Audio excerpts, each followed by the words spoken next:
Let us pray. Heavenly Father, we thank you, we honor you, we give you praise. Father God, salamat po ngayong gabi. Salamat sa pag-iingat nyo sa gabay nyo sa bawat isa, Panginoon.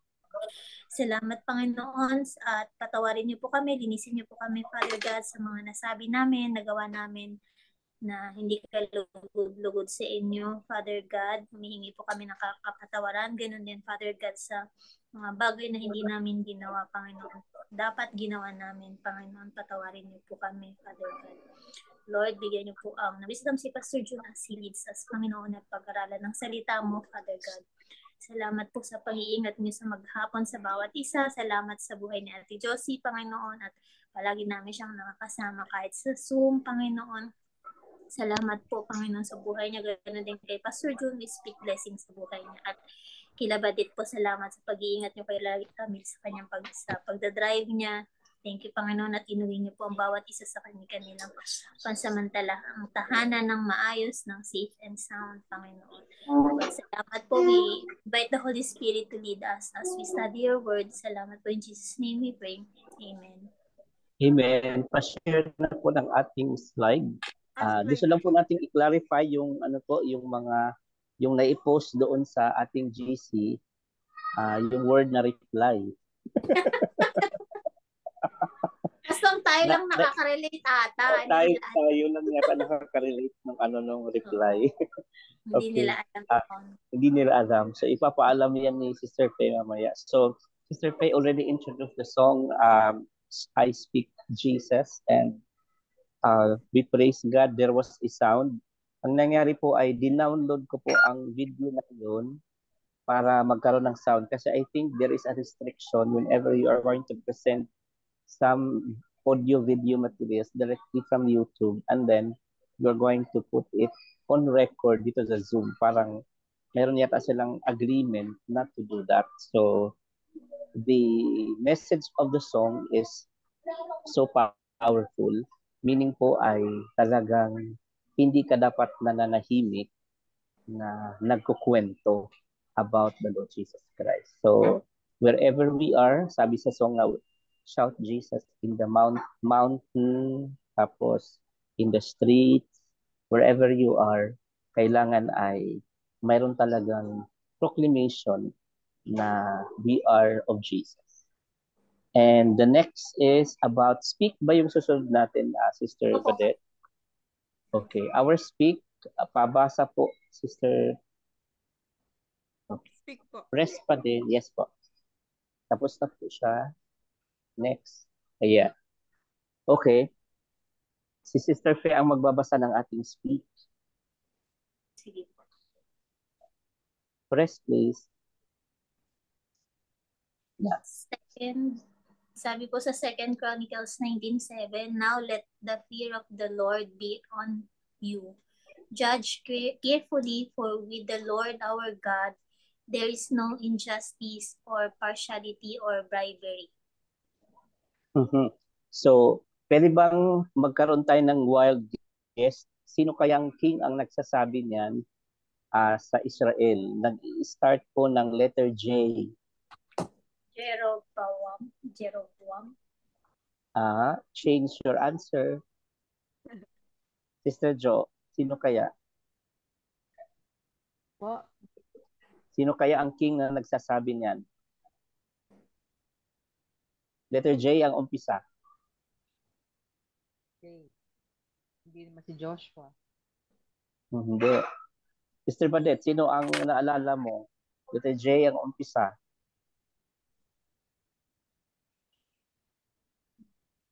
Okay, huwag nating patagalin. Press na natin. Sino kaya yan? Sino ba? Paki-press po. Okay. Pabasa po, Sister Jo. Just an introduction po. Okay. Jehoshaphat was the son of King Asa and his mother was At saka Asuba. yung King Asa, yun yung shinare mo nung nakaraan, Yes. di ba? Opo. Okay. So, sinundan lang natin yung ang nasa isip yung ko si Jeroboam. Okay. Yung pala sinundan ni Asa. Malapit. Oo. And his mother was niya. Asuba. Okay. Jehoshaphat came into power after the death of his father. He was the 4th king of Judah. Jehoshaphat is most remembered for his reforms and his outstanding victory in a battle over the Edomites, the Moabites, and the Ammonites in the wilderness of Tekoa. The details of his life are found in 2 Chronicles 17 to 21.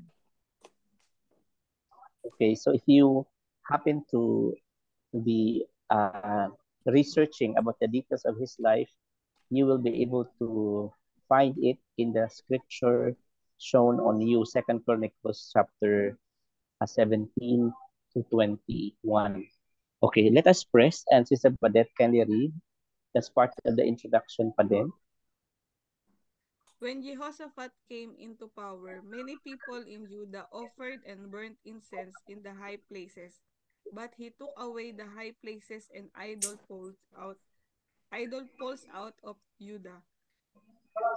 Okay, that is so remarkable to note na the king himself is not afraid of criticism from the majority of the people who were offering incense in the high places.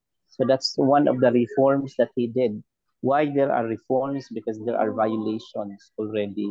So there need to be a reformation of the morals of the Israelites, and he is not afraid to do that. Okay. Who's next to read? Next reform is Press. Okay, Brother Ivik. Jehoshaphat reforms. Yes.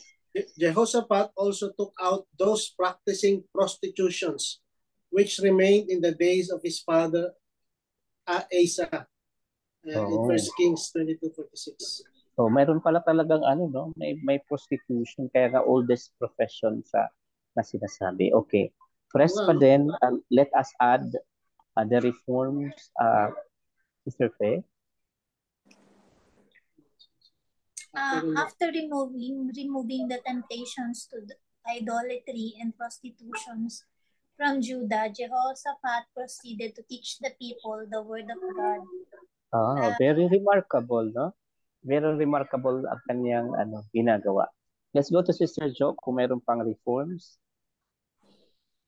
Jehoshaphat also instituted and maintained efficient courts of justice which were based on God's word.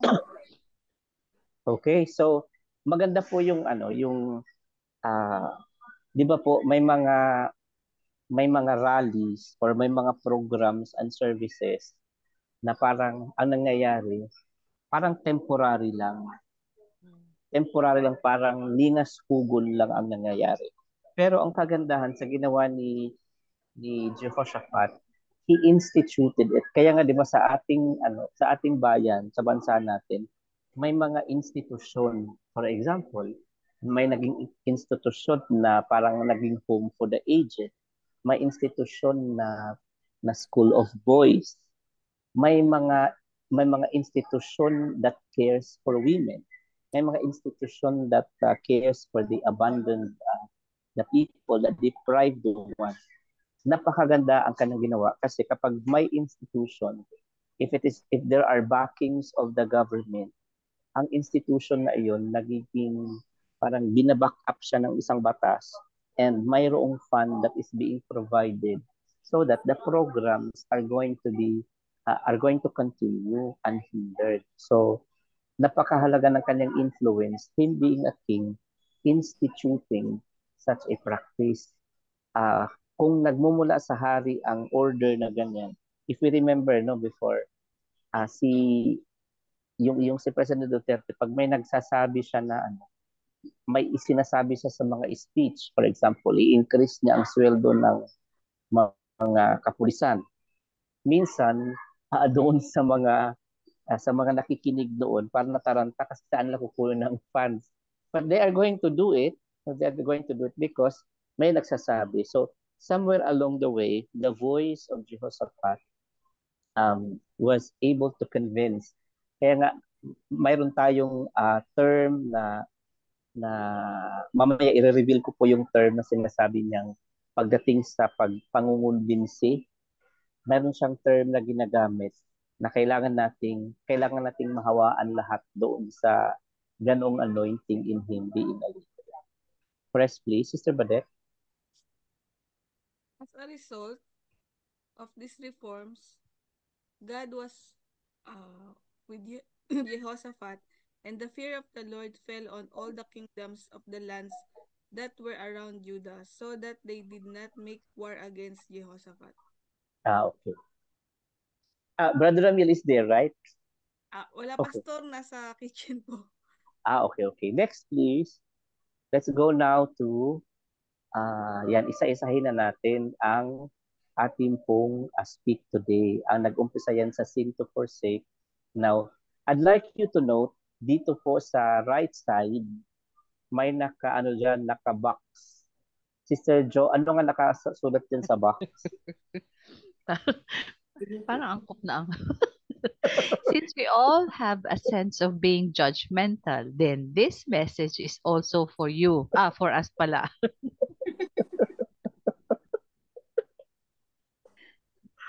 Okay. Now, natatawa man ako dito while preparing something. Kasi may mga on the spot din talaga na mga preparations.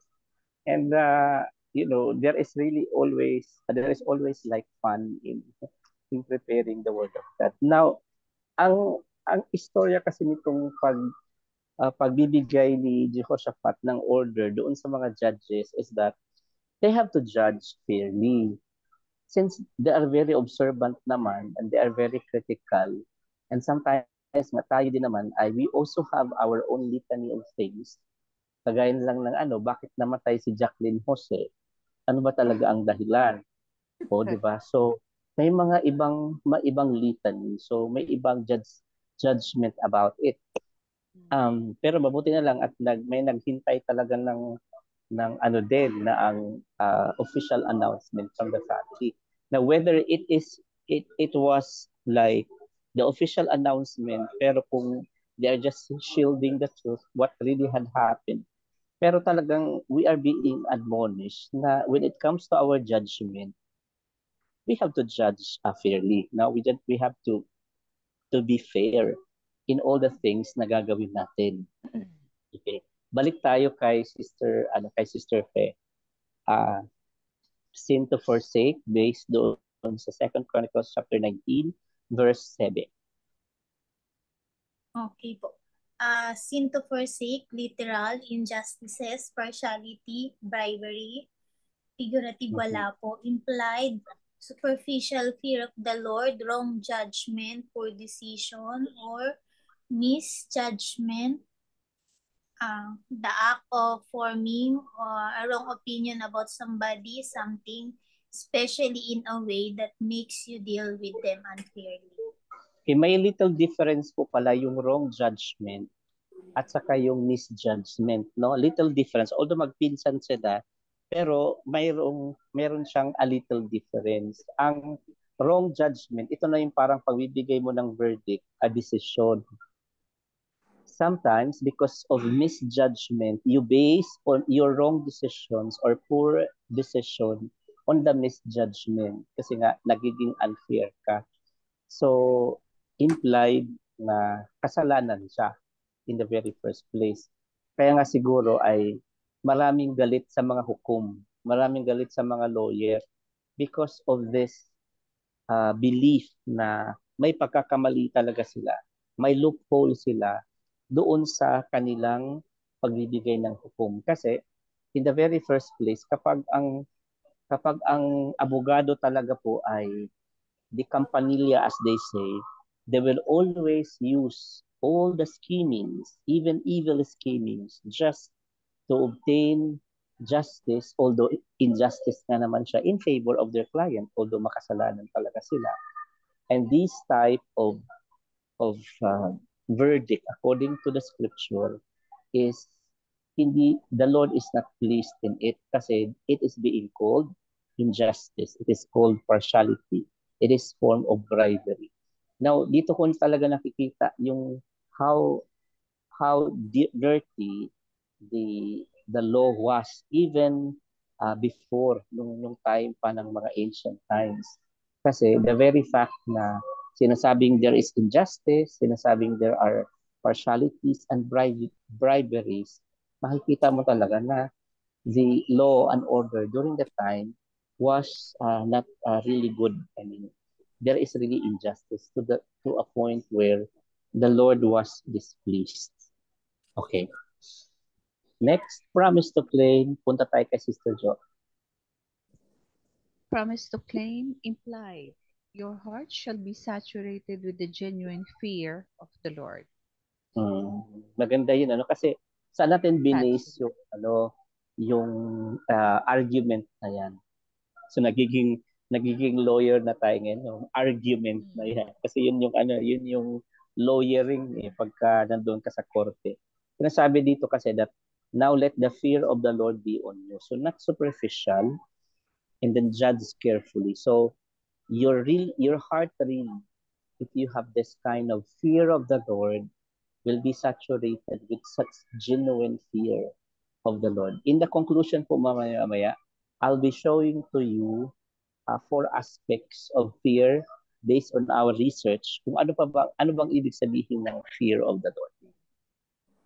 Let's go to Sister Badette, example to emulate. Example. By putting emphasis on careful judgments, figurative, wala po, implied King Jehoshaphat's being a role model of justice. Kung babasahin po natin ang 2 Chronicles chapter 19, paatras po tayo mula verses 1 to 6. You'll be able to see narratives of his integrity in terms of judging. Kaya he is a role model. Kaya napakagandang halimbawa ng isang hari ay sinasalamin nung mga nakakababa sa kanya, including the justices, including the judge, including those lawmakers or the lawyers themselves, and including those ordinary citizens na nakikita nila na talagang pinatutupad ang justisya sa bansa nila. So that is so remarkable. And at the same time, since he has this untarnished credibility in terms of implementing justice, he has the right to put an emphasis on careful judgment. Sabihin, pwede niya talagang i-claim in himself na since I have been doing that, so rightfully I can also tell you to do the same. Okay, next please. Ito yun. Ito yung sinasabi ko sa iyo. Punta tayo kay Brother Ivic. Attitude. Attitude that convictive, having the power to convince authority. Ito yung sinasabi ko sa iyo kanina. Yung si Jehoshaphat, yung pagbibigay niya ng counsel sa mga hukom based doon sa kanyang conviction. Ginamit niya ang kanyang authority. Based on his conviction. Therefore po, tayo dapat mahawaan din doon sa ganong attitude. Yung pag nagsasabi tayo, convince tayo so that very convincing yung mga sinasabi natin. Tama po ba tayo? We call it convictive authority. Ibig sabihin po ay having the power to convince, and having that authority really kailangan ma-activate yung authority na yan that is so present in us with the power of the Holy Spirit. Tama? Amen. Okay. And the next is yung honesty. No? Hindi na nakita ni Sister Bat, nagbabalali Sister Bat. No?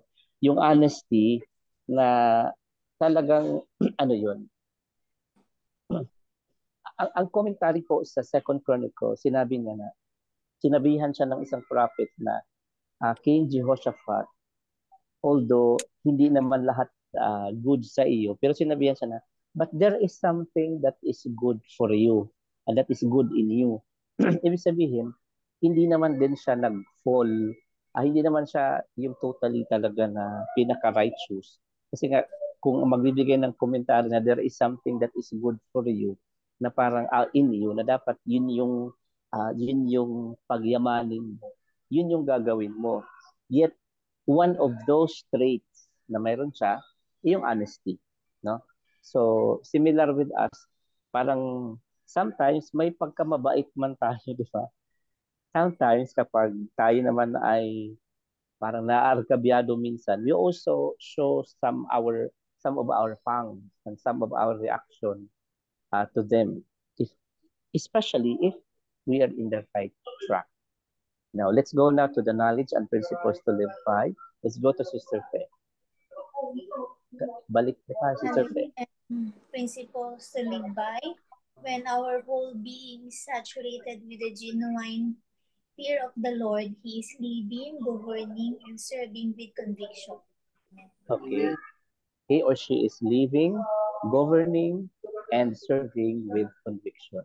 So far, I find it so fitting dito sa verse na ito.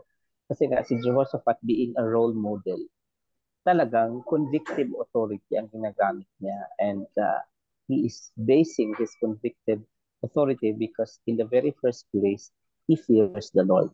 Now, in an elaborate manner, let us see what fear of the Lord is. This is like an additional information unto each and every one of us based on our research. Press please, yan po ay kinuha natin galing sa olivetree.com. Blog siya. Sister Jo, number 1, what does it mean, Number 1, yung fear of the Lord? God is loving and just. In this sense, fearing the Lord is to appreciate His character. Agree? Yes. Agree. Agree, no? Agree. Okay, Sister Badet, number 2. Fear of the Lord can produce awe. Fearing the Lord means to be in reverent awe of His holiness, to give Him complete reverence, and to honor Him as the God of great glory, majesty, purity, and power. Explain. Agree? Explain daw, Sister. Explain daw po, Sister Badet. Ayun na po. Explain na niya, no? Explain Na-explain niya. naman ng ano. Ang galing ng ni olive3.com. Binigyan na tayo ng overview what fear of the Lord is. Kasi generically lang natin binabasa na you have to fear the Lord. Ano ba yan? Di ba? Okay, number 3, Brother Ivi. Number 3, press please. Ah. Fear of the Lord can produce faith. Amen. Fearing God means to be moved to belief and trust. It costs you to move. Okay. So, explain. Explain. Mas madali ito, Pastor. Okay, mas madali siya, no? Okay, number 4, Sister Fe tayo. Balik tayo ka, Sister Fe. 4, God is angry about sin. This type of fear is to be afraid, especially if you are caught on the wrong side of God's issues. Okay. So, ang daming facets ng ng fear.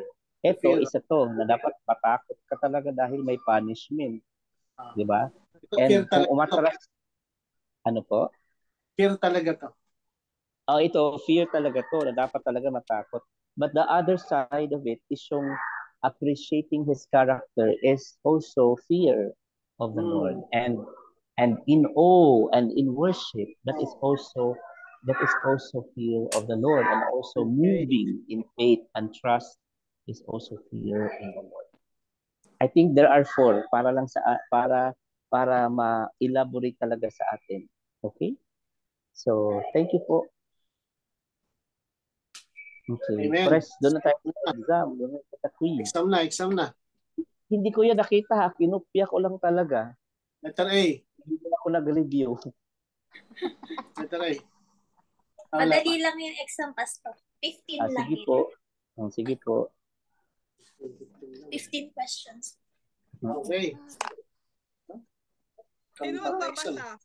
Siya. Sige, ako. Question number 1. Moses taught Israel all of the following except, sabi sa Deuteronomy 6 verse 1. Letter A, laws. B, decrees. C, regulations. D, commands.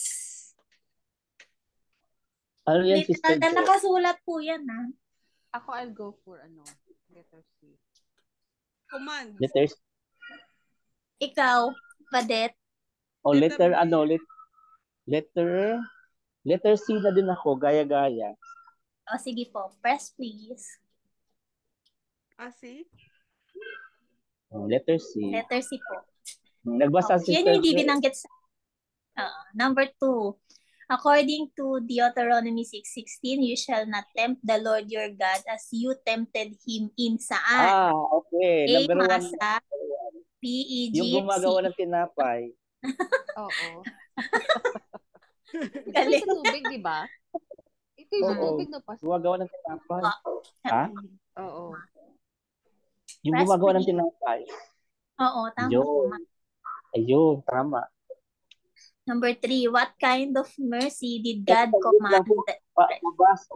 Pabasa talaga lahat kasi parang yung sa babang portion. Letter D, sa ano lang po, monitor ano lang yun, dalawang word, love them, yun lang. Okay, thank you. A question po, what kind of mercy did God command the Israelite to show to the people living in the land He was going to give to them? Yung mga nakatira po doon, anong gagawin daw? Sabi sa Deuteronomy 7:2. Letter A, mercy to virgin women and children only. Letter B, no mercy to anyone.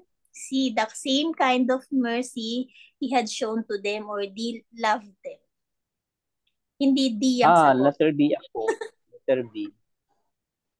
Ikaw ba, Letter Dad? B. Letter D. Hindi Letter nga B D ako. ang sagot eh.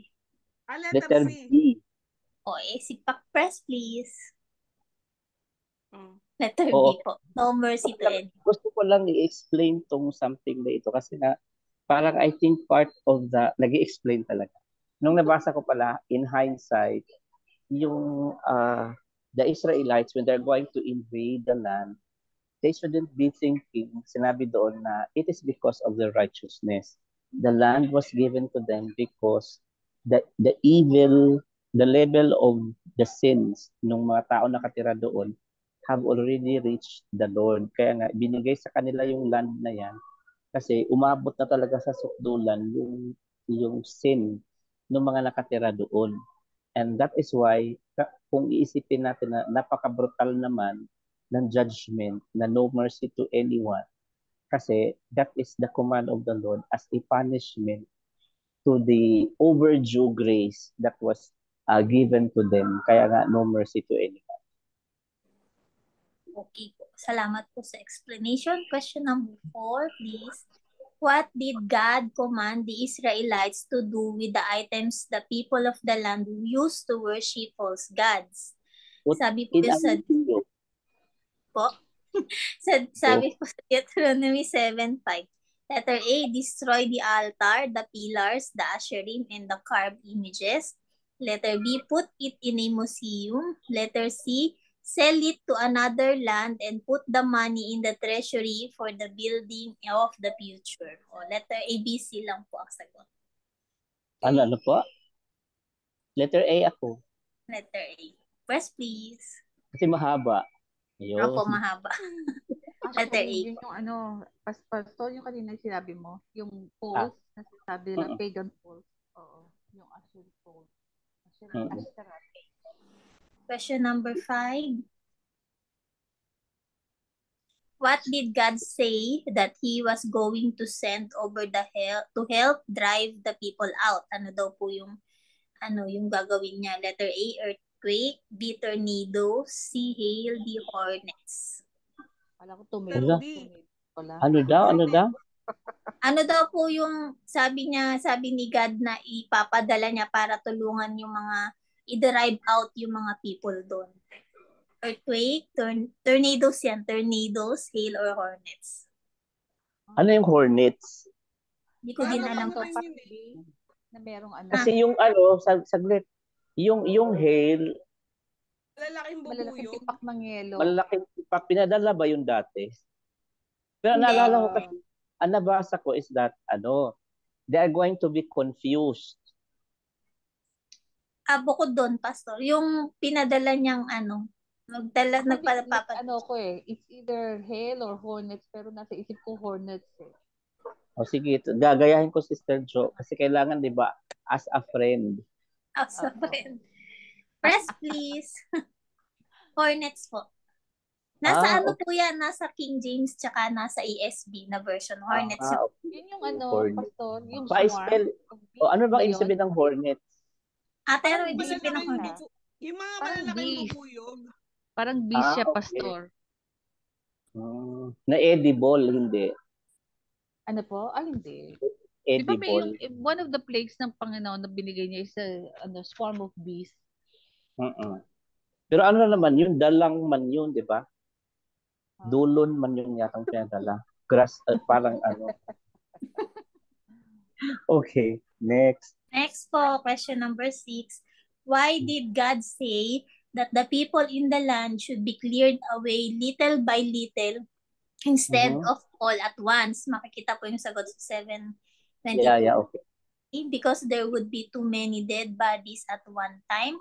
Letter B, Yeah. because the wild beasts would grow Okay. numerous for them. And letter C, because God did not have enough, ano yun? Hindi ko mabasa. Teka lang po. Hornets. What did God Enough say? space. The people in the land should be Letter B ako, letter B. Oo naman. Kasi ang layo, ang Kasi labo may naman yung beast ano. eh. O, Ay, kasi ano, may ang letter B kasi may because at saka may beast. O kaya letter B. Answer po, please. Letter B po. Letter B. Wild beasts. Kaya little by little. Pa-explain yan, bakit anong connection na yun, di ba? Parang bakit gradual namang mamamatay Basahin mo dahil yung 722. parang ma-outnumbered Babasa yung ang 722. 7:22. Wait lang po. ma-outnumber ang number of people. Parang naging imbalance ang ecosystem. Parang mas dadami ang beast, parang gano'n. Sabi po sa 7:22, and the Lord your God will drive out those nations before you little by little. You will be unable to destroy them at once, lest the beasts of the field become too numerous for you.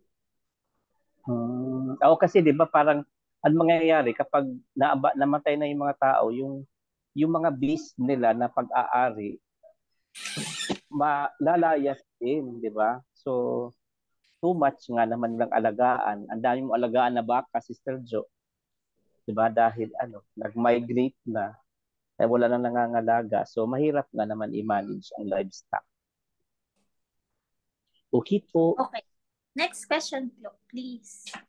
What did God command the Israelites to abhor and detest and get rid of instead of keep?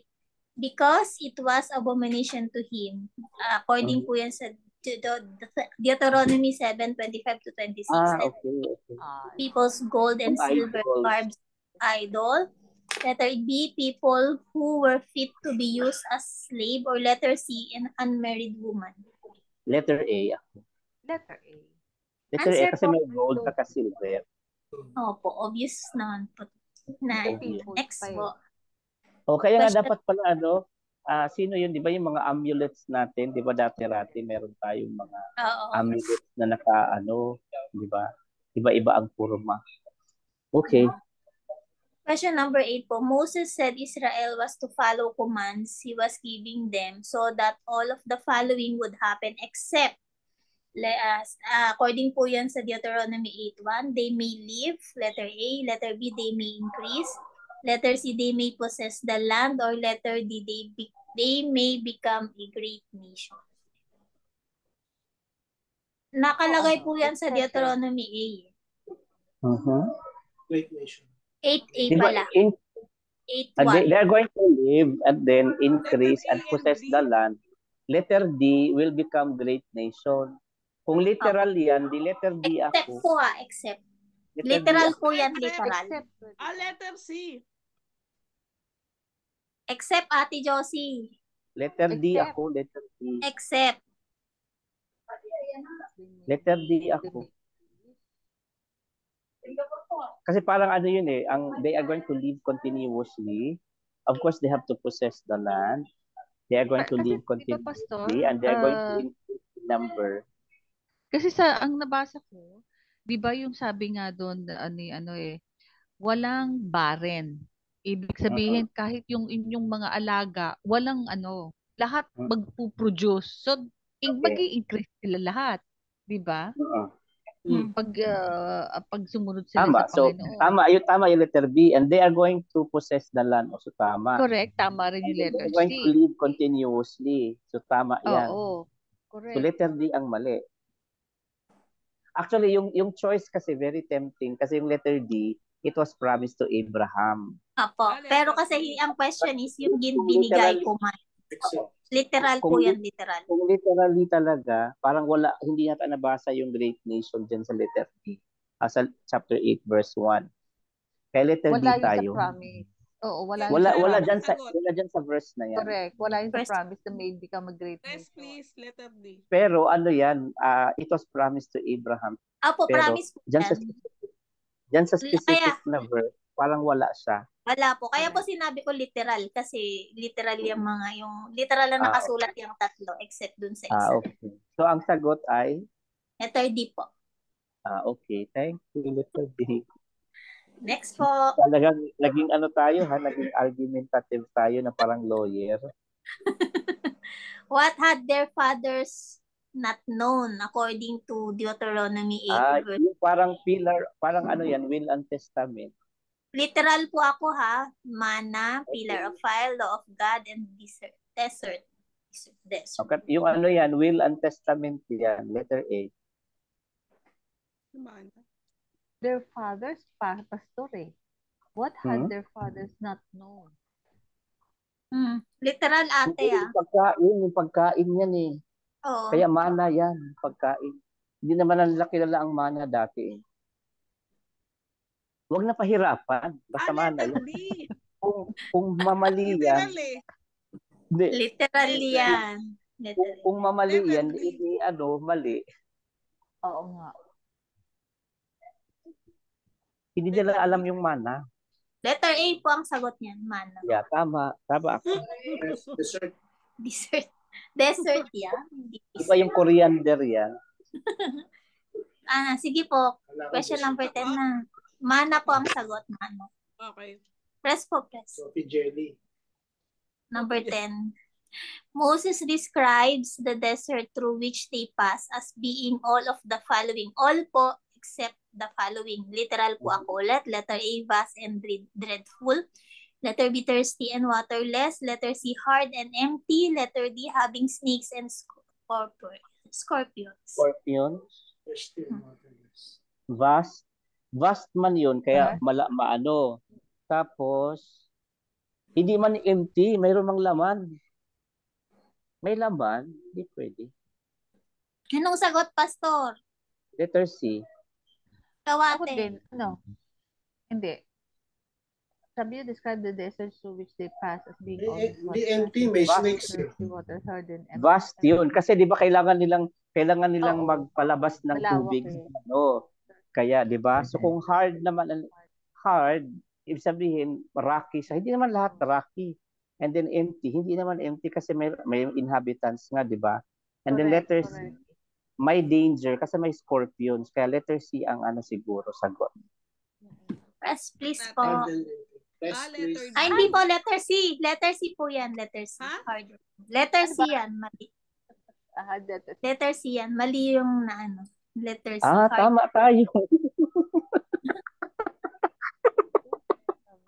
Mali lang po ng Number 11. The two stone tablets were inscribed by A, sword of the Lord, B, word of the Lord, C, finger of God, D, by the fire. Finger yan. Letter C. The finger Yes, yan. please po. Oo. Yes. Yes. Question number 12. Okay, ito, Pastor. Meron pa, Pet? Letter C ako. Hanggang 15 yan. Okay. Ate, anong question mo? Hindi, wag lang. Kasi di ba yung, naalala nyo nung nung nahuli si Maria Magdalena at sinabi nga nung mga Pharisees, na inutusan tayo ni Moses na batuhin siya ng bato sa pagkakasala niya. And then Jesus did not say anything, but he went down sa ground, and then he wrote something with his finger. Kaya naalala ko lang yung and God wrote with his finger. Yung connection, no? Yung connection, yes. Galing. Wow, na-connect kay Jesus. Ang galing. Which is, ano talaga, every time that we have a revelation of the Word of God, laging nakakonect kung ano yung ginawa ni Jesus. No? So, napakagaling. Okay. Number 12. Okay. Number 12. Moses argued that if God destroyed them in the desert, the Egyptians would say, yun po yung kinokontest ni ni Moses. Letter A, he forgot about his covenant with Abraham. Letter B, he hated them, so he put them to death in the desert. Letter C, he was God of the desert, not of the mountains. Letter D, he could only do plagues and curses and not bless. I think letter A mas mabigat ang sagot. Ha? Literal ako, pastor, Letter A.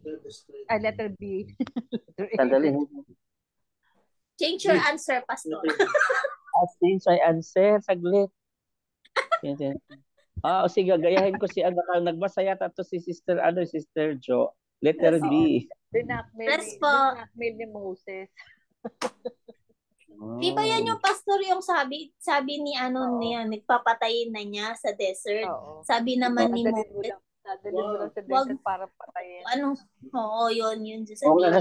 Kasi hindi naman pala alam ni Pharaoh yung covenant ni God with Abraham. Kaya dapat talaga go with the evidence kapag nag-litigate ng case. Wow. No, hindi talaga naman. Ang galing. Oo. Judgmental nga. Kasi nakita mo argued, Moses argued. Di ba? Yeah. Okay po. Next po, question number 13. Moses told God Israel was his people and he is blank. A chosen one. B inheritance, C nation, D children. Letter B ako. Yes, his inheritance. Nabasa ko rin yan. Press po. Pero di ba Levites yun, di ba, pastor? Yun din na sinabi niya sa Levites, di ba? Ang Levites naman, ang inheritance nila is si Lord. Si Lord, oo. Yung people naman is his inheritance. Yes. Okay. Next po, question number 14. All of the following are responses to Moses' question. What does the Lord require of you except po, ulit yan, literal ako ulit, Deuteronomy 10:12, letter A, humble themselves. B, fear the Lord. C, walk in all his ways. D, to observe his commands. Ano yan? Our responses to Moses' question. What does the Lord require of the you except? Kayo na-require kay Moses o sa mga tao? Sa mga tao po yan, pastor. Siguro mag-check tayo. Siguro. Humble themselves. Requirement yan, di ba, Sister Jo?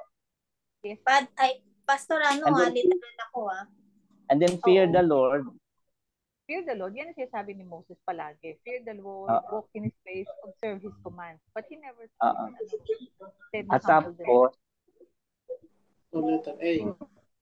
Gayahin kita, Sister Jo, uli. Letter A, nangupya ako. Yes po. Okay. Kaya nga, go with the evidence. Yes. Literal po ako. Fear of the Lord, binanggit po yung tatlo except yung isa. Okay, last question. Moses said the Israelites now numbered as many as yan na po. Sands of the sea, dust of the earth, stars of heaven, waves of the sea. Literal din po nakasulat yan sa Deuteronomy 10:22. Nag-iisip ako either A or C. It's never dust of the earth and waves of ano the sea. Yung letter D?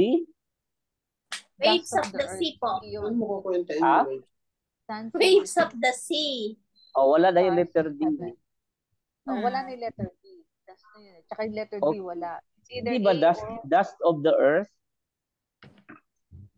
Tama ba yung Sister Pe? Dust of the earth? Sand eh. Ipo. Sand yun, pastor. Hindi po. Ipo. Mali yung Hindi. It's Either A or C. Das. So I'll go for... Sila das. Okay, kasi kung hindi man pwede ang das, Kasi hindi o naman saka ang pastor sun, sila kino-consider as stars das. na, stars of the heaven. The stars or sons of the sea. Oo. Kasi ang Stars of press heaven po. para artista. Stars of heaven. the stars. Stars of heaven. Para Literal kasi po nakasulat yan, Pastor. Oo. Your father went down to Egypt with 70 persons, and now the Lord your God has made you as the stars of heaven in multitude. Sabi po.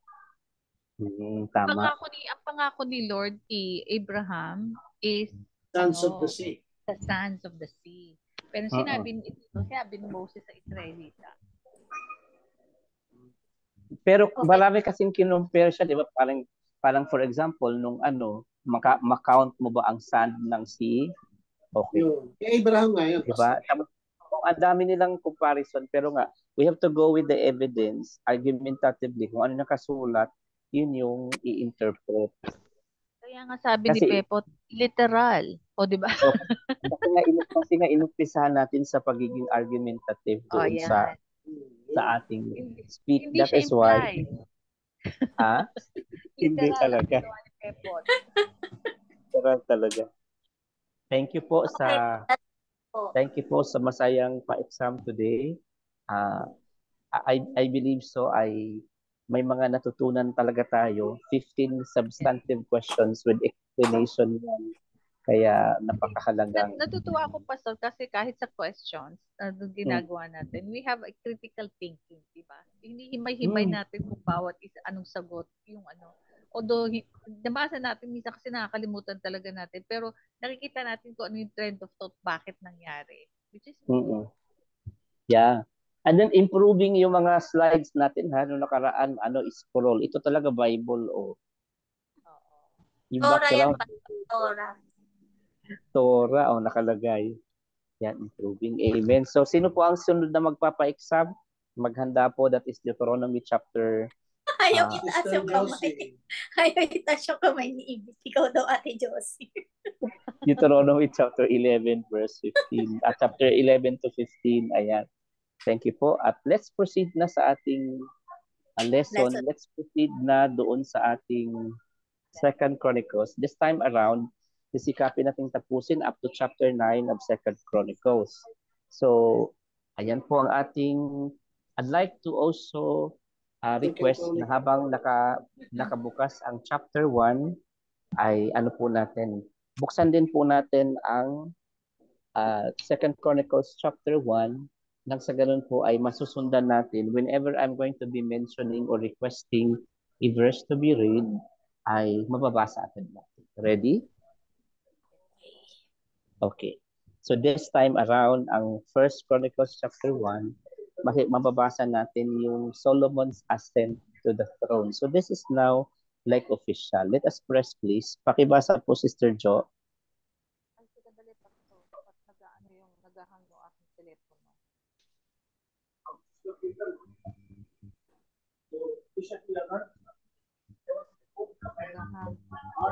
Nagahang po.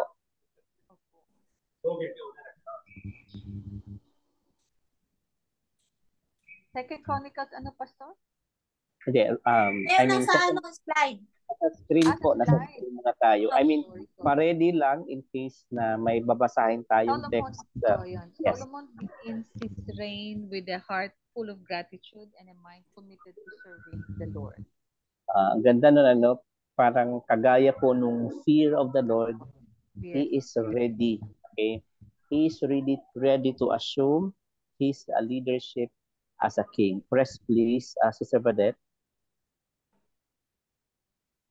Leads the entire assembly of Israel to Gibeon. The location of the tent of meeting to make offerings to the Lord. The Lord is pleased with this act of devotion. Okay. Ang ganda na it is so happy to note that a king, there is a narrative that says the Lord is pleased with this act of devotion. Kapag talaga natuwa ang Diyos sa isang hari, sa isang tao, nandoon talaga ang blessing. Press please, let's go to Brother Evie.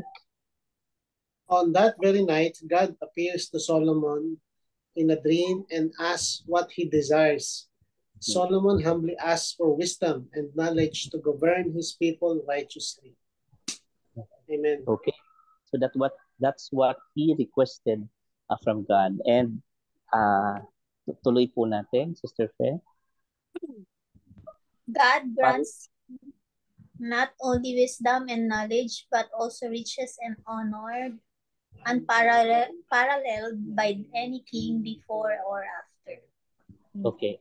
I'd like to request someone to read 2 Chronicles chapter 1 verse 12. Ano yung nasusulat doon?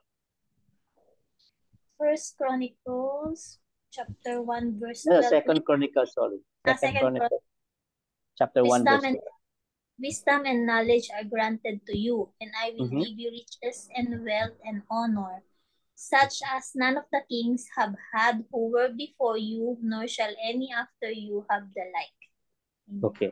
If we are going to make a connection from the previous statement that says that the Lord is so pleased, the last statement here and verse 12 really exemplify the kind of blessing, the kind of unhindered blessing to Solomon. Makikita natin doon na he was unparalleled by any king before or even after.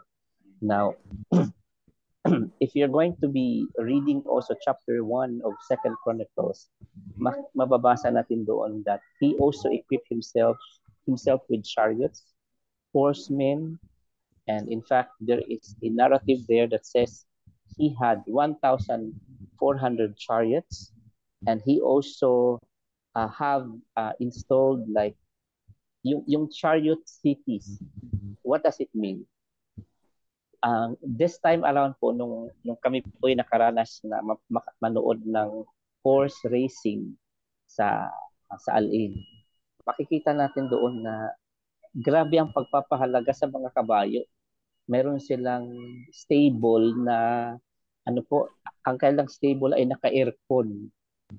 At ano po? Talo pa. Talo pa at sila po ay sila po talaga ay pinangangalagaan talaga sila ng napakaraming tao. And di ba yung shampoo nila mamahalin din. So si Solomon is having such kind of chariot cities during his reign, and perhaps he is preparing himself for any untoward incident that may happen, because if you're going to have a shortcut in chapter 8 of 2 Chronicles, mababasa natin doon na there are other accomplishments of Solomon during his reign, and part of these accomplishments ay he also conquered territories. Not only David was a warrior, but even Solomon, during the courses of his reign, he also conquered territories and rebuilt cities. Kaya nga po ay his kingdom continuously expanding. From the time of David, his father, it is already expanding. But in chapter 8 of 2 Chronicles, we will be able to have a narrative that he also conquered places. So from chapter 1 pa lang, he is already preparing himself for the future endeavor that is going to be happening. Kaya nga meron siyang chariot cities na tinatawag. At umabot ngayon ng 12,000 chariot horsemen ang kanya pong pinangangalaga. Napakarami. We understand na dito nga sa UAE, sa Dubai mismo, yung Vice President, di ba, he is so keen in taking good care of horses, and nananalo lagi yung kanyang mga kabayo, no? So mamahalin po yun. Let's go now, just proceed to the next one, and chapter 2, preparations for the building of the temple. Let's go to Sister Jo. Read, please. Solomon's heart is set on constructing a glorious temple for the Lord. He makes an official communication to King Hiram of Tyre, requesting materials and skilled labor. Okay, dito natin po makikita that yung official communication like diplomatic relationship, no, dito natin nasisilayan sa Kings, starting from the Kings and then the Chronicles, even David himself, yung mga diplomatic na relationship that even this time around nagagamit pa din sa mga bansa na whenever they are going to have agreement or treaties ay may mga diplomatic relations. Kailangan yun, especially dito sa UAE, kailangan may diplomatic relation para makapagpatayo ng embassy.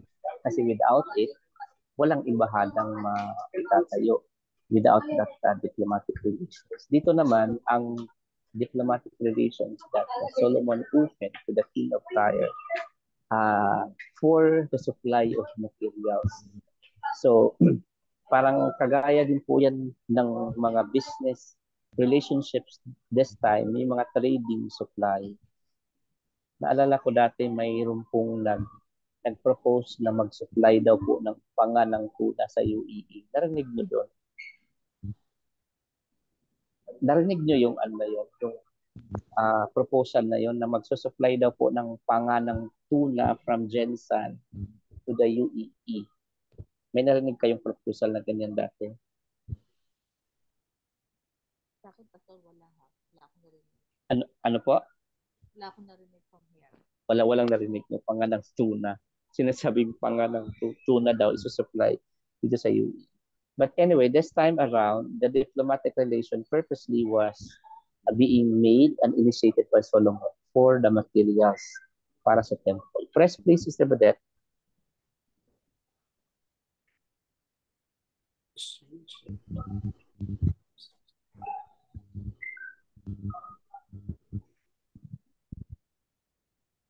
Sister Badet. Badet.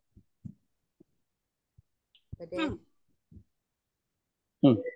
Basa, Badet. Nabasa mo na? Ayun ba, Pastor? Ba't mo pinres? Yung kanina. Yung kanina po, yung kanina. Okay. Basahin mo daw. Namin narinig siguro. Sige, okay. He offers, in exchange, he offers provision to Hiram's household. King Hiram was touched by Solomon's devotion and agrees to help. Napakaganda po yung magdadala ka ng agreement, tapos mag-agree, no? So, kudos to those who have this advance envoy. I believe so. Yung kapag ang presidente bumisita ng isang bansa, tapos may dala ng mga agreement, hindi lang naman yun ginawa isang araw. Ibig sabihin may negotiation muna bago siya pumunta doon, at nang nag-agree na, okay, I will go. So kudos to those who really are so laborious enough to negotiate and have this arranged ahead of time. At napakagandang revelation ito na he expanded his influence to these places and he became known.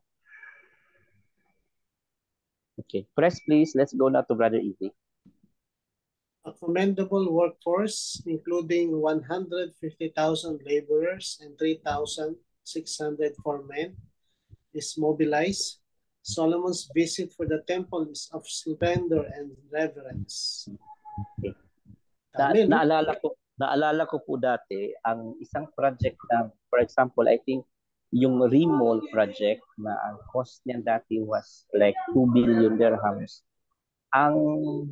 Ang laborers noon, mga mga 2,500 lang. Kasi mayroon kaming tinatanggap na daily report, daily manpower report, ilan yung present. So ang tao nun talaga on a daily basis, mga ganong karami lang. And then yung mga foreman, yung mga engineer, diminishing number yan. Pero ang marami talaga laborers. Pero na kasi mga machines construction machines. This time around, no, kaya medyo kumukonti na yung ang laborer. Pero kung titingnan mo, kung 2,500 laborers and then ito 153,000. Layo, no? The work must have been so great. No, yung the way they have to pull pull the works off at i-initiate siya must have been so great. Kaya nga, ang Yung daming pastor, yung sa Abu Dhabi. Ano ba yan? Yung mosque, Grand Mosque. Grand Mosque, malaki din yun. Hindi ko lang napaka-grand din yun eh. Oo. Hindi ko lang din na hindi ko na monitor ang labor force niyan. Siguro makikita natin yan sa kanilang sino man ang contractor, especially kung nag-declare yan ng zero safety casualties. Assignment yan next week. Kailangan alamin natin. Kaya alamin natin yan. Alamin yan ni Sister Jo kasi nasa Pilipinas. Sister Jo, alamin mo yan. Ma-expand yung knowledge about Grand. Yung taga-Pilipinas talaga pinaalam, hindi yung mga taga-UAE. Okay. Sister Fe na tayo. He is intent on creating a dwelling place for the Ark of the Covenant and a space for the nations to worship God. Okay, ito po pala ang pinaka-ultimate na desire ni David. Yung Ark of the Covenant should not only be accommodated in the tent which he made near his palace. Gusto niya magkaroon ng permanent na dwelling place doon sa temple.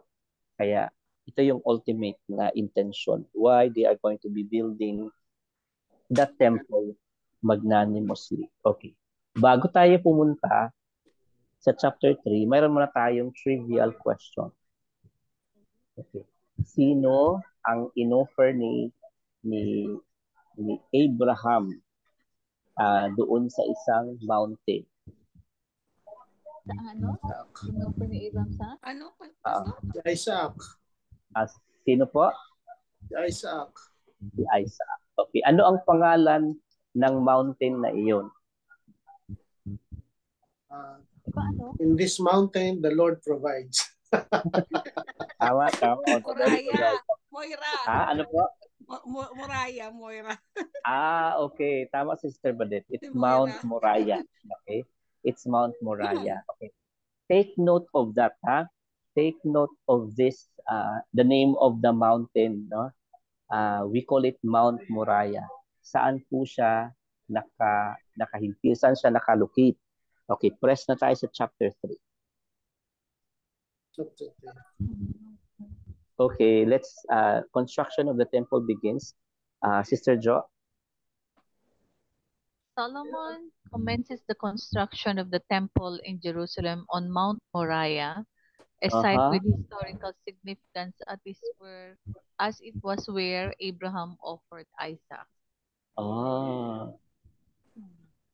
Very symbolic. Yes? Yes. Very symbolic ang mga action nila, no?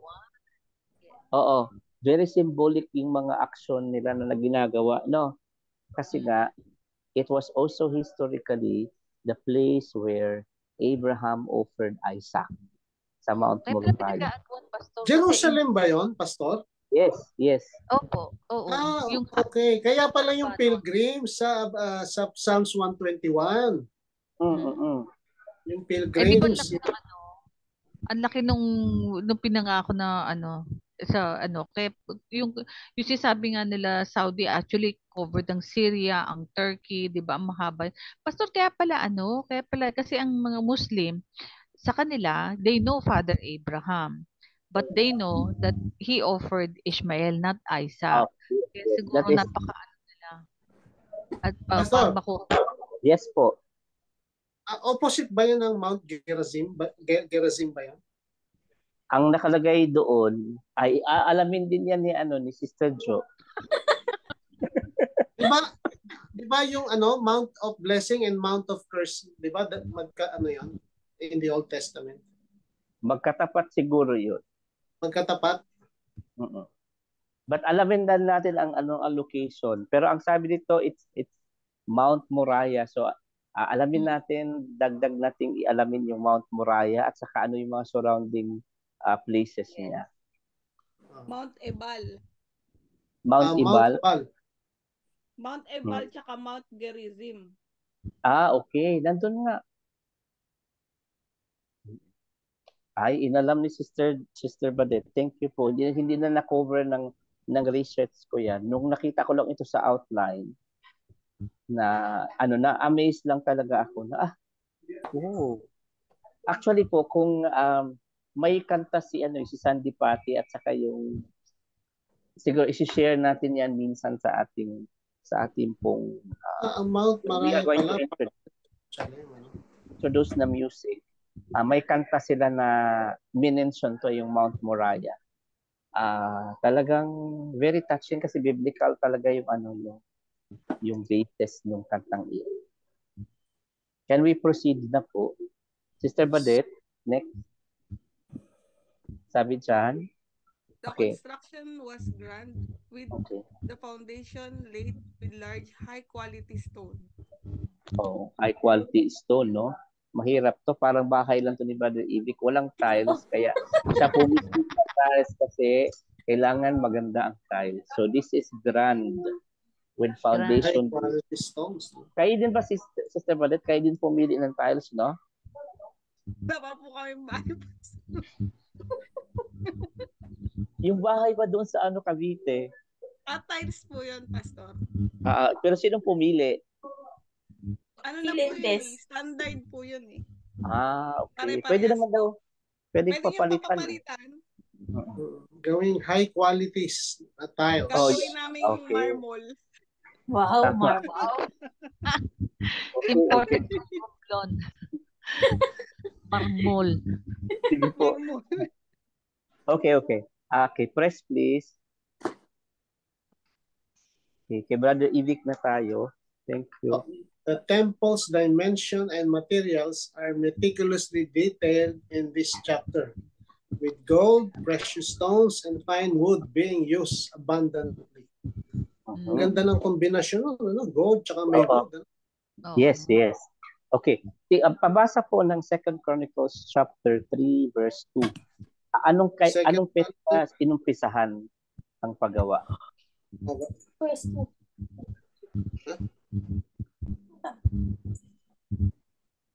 Second Chronicles chapter 3 verse 2. And he began to build on second day on the second day of the second month in the 4th year of his reign, no? The 4th year of his reign. Okay. Now, day of the second month. Okay, so okay, ano ba yung second month ng Hebrew calendar? Ang spelling po ay letter I, Y, A, R. Hebrew calendar, sweet. I, Y, A, R.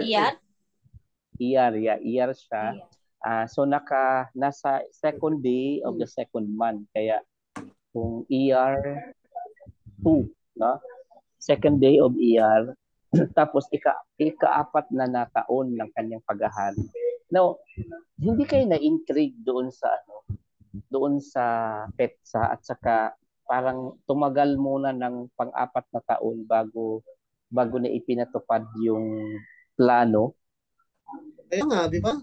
Bago pa naman kay si David, ayos na lahat. Naayos na, di ba? Naayos na. Ano kayang pinagkakabalahan dito ni Solomon? Nag-contribution na eh. Baka nagsimula nang maghanap ng asawa, Pastor. Yun na. Kasi 1,700 wives, tapos 300 concubines. Baka nagsimula Siguro, Pastor, during those time na sabi mo, nakita ko 4 years, siguro he was, kumbaga sa acquiring na. Kung ano yung mga, sabi nga ni Lord, di ba? Bagay, Pastor.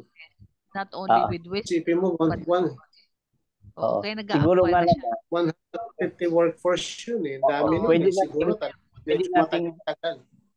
pwede natin tanggapin yung reason na actually may mga may term po sa construction, we call it long lead items. Mm-hmm. Long lead items. Ibig sabihin, matagal siyang i-procure na kailangan may interval muna ng 6 months. Earlier ka na nag-order at saka bago siya dumating. So, most likely, with all the complexity of the things, ay maaari nating sabihin na ano siya, na-delay nag-4th year na muna bago nag-umpisa. Galing Lebanon yung mga ano, di ba, Pastor? Ano po? At saka another thing, I think, one of the factors that affects this one is that yung may mga design yata siyang binago na minsan dinoble niya yung dimension, pinalaki talaga niya from the original plan. So that must have been like an added difficulty doon sa mga draftsman. Nabasa ko yun. Ano niya, mas nilakihan niya from the original one. Draftsman. Mga architect, nahirapan din sila siguro. Ha? Kaya siguro, Pastor, yung nabasa natin, since everything is okay na, daw the laborers can come na. Kumbaga sa inuna niya muna yung preparations ng mga kakailanganin. So with all the changes and yung ipa-implement niya yung mga changes, that must have affected as additional time to commence the construction, no, na umabot ng 4 years. Pero siguro some of this kind of revelation, parang mawawalan siguro ng parang confidence yung mga, kung ikaw ba na nangako ka during the campaign, for example, na gagawin ko to, di ba? Yung gas dapat 25 per kilo na lang. So tapos anong taon na ngayon? Parang nasana yung pangako to lower the tariffs and then to lower the price na of the rice. So parang 4 years ang lumipas. Anyway, so, ang term lang naman, Pastor, parang may delay. Dinelay niya muna kasi prepare niya muna yung mga materials. Okay. So i-accept ko yan. I-accept ko yung reason ni Sister Badet kasi sa construction siya nagtatrabaho, parehas kami. Okay po. So sabi ko nga, 'di ba? Mapag-judgmental lang talaga tayo. Okay. Somebody also read chapter 3 verses 3 and 4. May na-mention po doon na Parbaim.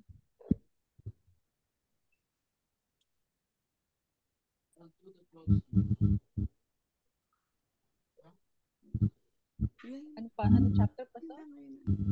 2 Chronicles chapter 3 verses 3 to 4. Huwag ka maingay. 3 to 4. Now these are the things wherein Solomon was instructed for the building of the house of God. Ito ba yun, Pastor? Yeah. The length by cubits after the first measure was 30 cubits, and the breadth 20 cubits, and the porch that was in the front of the house, and the length of it was according to the breadth of the house, 20 cubits, and the height was 120, and he overlaid it with pure gold. Pure gold from which area? Saan niya kinuha? Sa verse 6 pala yun, sa verse 6, sorry. Verse 6.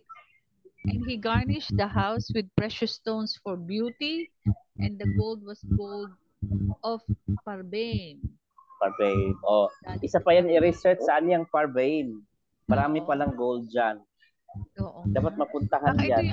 South Africa. Parang India yan, Parbaim, India. Oo. No? Sounds like. Oo. Pangalan pa. Oo. Let's go now to chapter 4. Furnishings of the temple. Okay. Furnishings of the temple. So important na ma-mention dyan. Okay. Sino yung last na nagbasa? Ate Josie po. Okay. Kayo na, Sister Badet. The focus shifted to the furnishings of the temple. The sheep creation is a massive bronze altar followed by the sea, a large basin held up by 12 bronze oxen, symbolizing purity and holiness. This was used by the priests for ceremonial washing. Okay. And then press again. Brother Evie. The focus shifted to the furnishings. Additionally, 10 golden lampstands Tables and other items are created for the temple. The extensive list of furnishings reflects the magnitude of the project and the meticulous care that Solomon is taking to ensure that everything is perfect for the house of the Lord. No, everything is perfect for the house of the Lord. Dito po sa furnishings, although masasabi natin na parang ritualistic man yung kanilang ginagawa, but one of the features here, yung natawag nating basin, na kung saan talaga ay naghuhugas sila ng kamay doon sa temple. Naghuhugas sila para, we call it ceremonial washing na sinasabi. Interestingly, nandoon yung altar, basin, nandun din yung court for the priests, at nandun din po yung tables. May table sa candlestick, casted oxen, lavers, pillars, chapiters, basins, pommels, marami pa pong iba. Yun po yung mga very interesting features na furnishings sa temple. Ang sabi sa commentary, making sure that everything is perfect for the house of the Lord. Okay? Lavish ang pagkalagay. Chapter 5 na po tayo. The ark is brought to the temple. Let's go now to Sister Fe.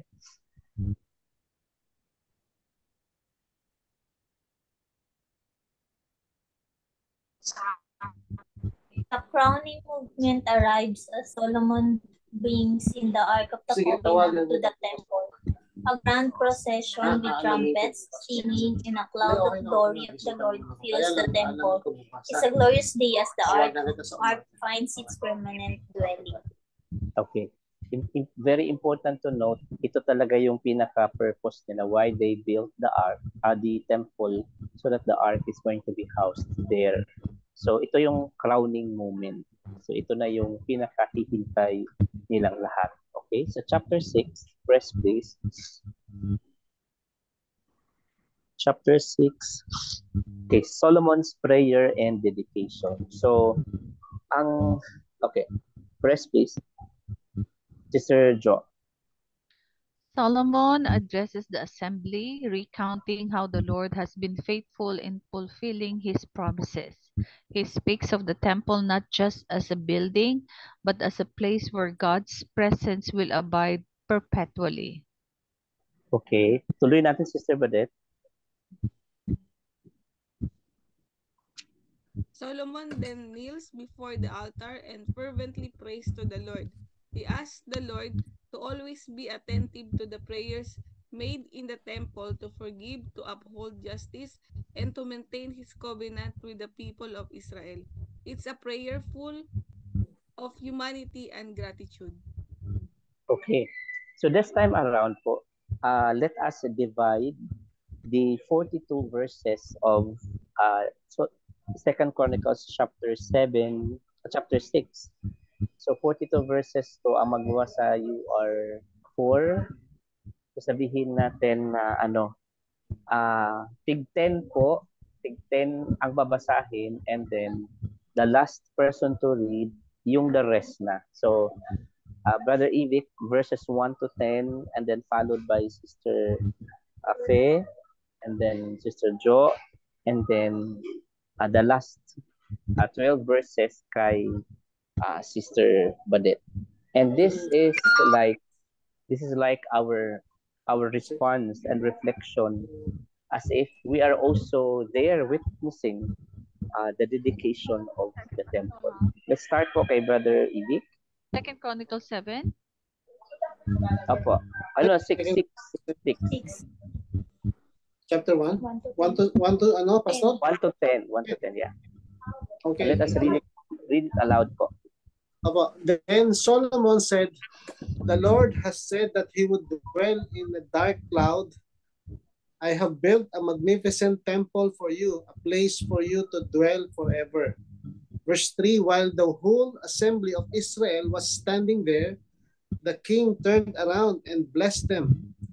Then he said, "Praise be to the Lord, the God of Israel, who with his hands has fulfilled what he promised with his mouth to my father David, for he said, since the day I brought my people out of Egypt, I have not chosen a city in any tribe of Israel to have a temple built so that my name might over my people Israel. Verse 6, but now I have chosen Jerusalem for my name to be there, and I have chosen David to rule my people Israel. Verse 7, my father David had it in his heart to build a temple for the name of the Lord, the God of Israel. But the Lord said to my father David, you did well to have it in your heart to build a temple for my name. Nevertheless, you are not the one to build the temple, but your son. Build the temple for my name. Verse 10, the Lord has kept the promise he made. I have succeeded David, my father, and now I sit on the throne of Israel, just as the Lord promised. And I have built the temple for the name of the Lord, the God. Okay na, Pastor? Yes. Verse 11, and there I have put the ark, in which is the covenant of the Lord, which he made with the children of Israel. Verse 12, then Solomon stood before the altar of the Lord in the presence of all the assembly of Israel, and made a bronze platform, 5 cubits long, 5 cubits wide, and 3 cubits high, and had set it in the midst of the court, and he stood on it, knelt down on his knees before all the assembly of Israel, and spread out his hands towards heaven. And he said, Lord God of Israel, there is no God in heaven or on earth like you, who keep your covenant and mercy with your servants, who walk before you with all their hearts. You have kept what you promised your servant David my father. You have both spoken with your mouth and fulfilled it with your hand, as it is this day. Verse 16, therefore, Lord God of Israel, now keep what you promised your servant David, my father, saying, you shall not fail to have a man sit before me on throne of Israel, only if your sons take heed to their way, that they walk in my law as you have walked before me. Verse 17, and now, O Lord God of Israel, let your word come true, which you have spoken to your servant David. But will God intend dwell with men on the earth? Behold, heaven and the heaven of heavens cannot contain you. How much less this temple which I have built? Verse 19, yet regard the prayer of your servant and his supplications, O Lord my God, and listen to the cry and the prayer which your servant is praying before you. Verse 20, that your eyes may be open toward this temple day and night, toward the place where you said you would put your name, and that you may hear the prayer which your servant makes towards this place. Amen. 21, hearken therefore unto the supplications of thy servant and of thy people Israel, which they shall make toward this place. Hear thou from thy dwelling, even from heaven, and when thou hearest, forgive. If a man sin against his neighbor, and an oath be laid upon him to make him swear, and the oath come before thine altar in this house, then hear thou from heaven, and do and judge thy servants, by requiting the wicked, by recompensing his way upon his own head, and by justifying the righteous, by giving him according to his righteousness. 24, and if thy people Israel be put to the worst before the enemy, because they have sinned against thee, and shall return and confess thy name, and pray and make supplication before thee in this house, then hear thou from the heavens, and forgive the sin of thy people Israel, and bring them again unto the land which thou gavest to them and to their fathers. 26, when the heaven is shut up, and there is no rain, because they have sinned against thee, Yet if they pray toward this place and confess thy name and turn from their sin, when do thou afflict them, then hear thou from heaven and forgive the sin of thy servants and of thy people Israel, when thou hast taught them the good way, wherein they should walk, and send rain upon thy land, which thou hast given unto thy people for an inheritance. 28. If there be death in the land, if there be pestilence, if there be blasting or mildew, locusts or caterpillars, if their enemies besiege them in the cities of their land, whatsoever sore or whatsoever sickness there be, then what prayer or what supplication whosoever shall be made of any man or of all thy people Israel, when every one shall know his own sore and his own grief, and shall spread forth his hands in this house. 30. Then hear thou from heaven thy dwelling place, and forgive, and render unto every man according unto all his ways, whose heart thou knowest. For thou only knowest the hearts of the children of men. 31. Tagalog po itong pastor, okay lang? Yes po. Gawin niyo po ito para gumalang sila sa inyo at sumunod sa inyong pamamaraan habang nakatira sila sa lupaing ibinigay niyo sa aming mga ninuno. Kung ang mga dayuhan na nakatira sa malayong lugar ay makarinig ng inyong kadakilaan at kapangyarihan, at pumunta sila rito para sumamba sa inyo at manalangin na nakaharap sa templong ito, dinggin niyo po sila riyan sa inyong luklukan sa langit, at gawin ang kahit anong hinihiling nila, para ang lahat po ng tao sa mundo ay makakilala sa inyo at gumalang po sa inyo gaya ng inyong mga mamamayang Israelita, at para malaman po nilang pinaparangalan kayo sa templo na aking itinatayo. Kung ang inyo pong mamamayan ay makikipaglaban ayon sa inyong utos, at kung mananalangin po sila sa inyo, nakaharap sa lungsod na ito na pinili niyo at sa templo ng aking ipinatayo para sa karangalan ng inyong pangalan, dinggin niyo po ang kanilang mga dalangin at mga kahilingan diyan sa langit, at bigyan sila ng tagumpay. Kung magkasala sila sa inyo, dahil wala kahit isa man na hindi nagkakasala, at sa inyong galit ay ipinatalo niyo sila sa kanilang mga kalaban, at binihag at dinala sila sa malayo o sa malapit na lugar, at kung sa huli magbago ang kanilang mga puso roon at magsisi at magmakaawa po sa inyo na nagsasabi, nagkasala kami at napakasama ng aming mga ginawa, dinggin niyo po ang kanilang dalangin. Kung babalik po sila sa inyo ng buong puso't isipan doon sa lugar na pinagbihagan sa kanila, at manalangin po sila na nakaharap sa lupaing ito na ibinigay nyo sa kanilang mga ninuno, sa lungsod na ito na pinili po ninyo, at sa templong aking ipinatayo para sa karangalan ng inyong pangalan, dinggin niyo po ang kanilang mga dalangin at mga kahilingan diyan sa inyong luklukan sa langit, at bigyan sila ng tagumpay. Patawarin niyo po sila sa kanilang mga kasalanan laban sa inyo. O aking Diyos, sagutin niyo po sana ang dalangin ng ginawa sa lugar na ito. Amen.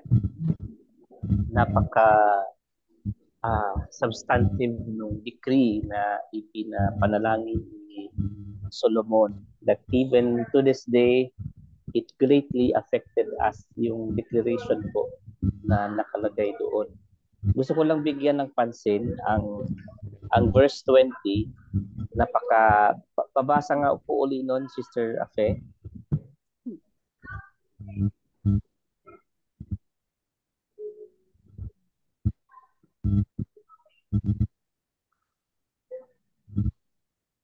Diyan ba, Sister Afe? Sa verse 20 po. Apo. That your eyes may be open toward this temple day and night, toward the place where you said you put your name, that you may hear the prayer which your servant makes towards this place. Amen. So, if we are going to be taking notes for every section of it, from verses 1 to 10, 11 to 20, 21 to 30, 31 to 42, ang daming declarations doon that to this day, it became a reality na even si Solomon, hindi lang siya nagbibigay ng declaration that is only exclusively for Israel, but we were included in that very prayer. At nakalagay din doon sa binasa sa Tagalog na naliliwanagan tayo na mahalaga yung yung sinasabing point of direction, na kung sila'y haharap sa ganitong direksyon na sa kanilang pananalangin, dinggin mo, kasi nga he is talking about the temple itself. While that very temple was already destroyed, and ang temple na ito ay na-restore na in the human flesh, in our human body, being the temple of God, ay so important po na we are being directed as to where, when, and how are we going to approach God in prayer. So, yun lang po ang binibigyan ko ng emphasis sa puntong ito. So, in that manner, doon muna tayo mag-end sa chapter 6 muna tayo. But let's have a reading doon sa ating, advanced reading sa mga sa remaining chapters up to the last chapter po ng ating ng 2 Chronicles. This is up to chapter 36. So, susubukan nating i-wrap up na lang siya by next week. Amen. So let's end po this time around, and I'll ask Sister Faye again to close us in prayer. Siya ang nag-open, siya din ang mag-close. So let us pray po. Heavenly Father, we honor you, we give you praise, we magnify you, Lord Jesus. Salamat po, Panginoon, sa magdamag sa gabi, Panginoon, na binigyan niyo po sa amin na opportunity para mag-aral ng salita niyo. Father God, salamat, Panginoon, sa natutunan namin ngayong gabi, Panginoon. Help us, Panginoon, na mag-manifest po ito, Panginoon, sa amin. Tumanim sa puso namin, Panginoon. At higit sa lahat, Panginoon, makita ito sa gawa namin, Panginoon, para ikaw ay glorify, Panginoon. Salamat po, ingatan niyo po si Pastor June, Panginoon, sa kanyang pag-uwi. Ganun din, bigyan niyo po ng masarap na tulog si Ate Josie, Panginoon. At ganun din, Father God, sila Badet, sila Ramil, Panginoon, bigyan niyo rin ng masarap na kapahingahan para magbigay ng kanilang kakasan para sa panibagong bukas ulit bukas. Ganun din po kami iniibig, Panginoon. Lord, salamat po, Panginoon. Ngayon pa lang, Panginoon, na dinadalangin namin, Panginoon, na bigyan niyo po ang bawat isa ng masarap na tulog, Panginoon. Mangusap po kayo, Panginoon, sa aming panaginip, Father God. And iligay niyo po ang kalakasan ng pangangatawan ng bawat isa. Salamat po, Panginoon. Ingat po, salamat po. We honor you, we give you praise. In Jesus' name we pray. Amen. Amen. Kayo ay magpa-picture na dahil napagod na siguro ang electric fan ni Sister Chu.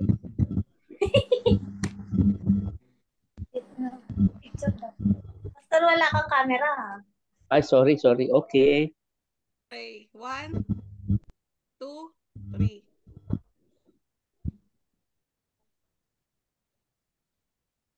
Okay po. Okay, Share na salamat. po. God bless. God bless po. Good morning, ate. Good morning.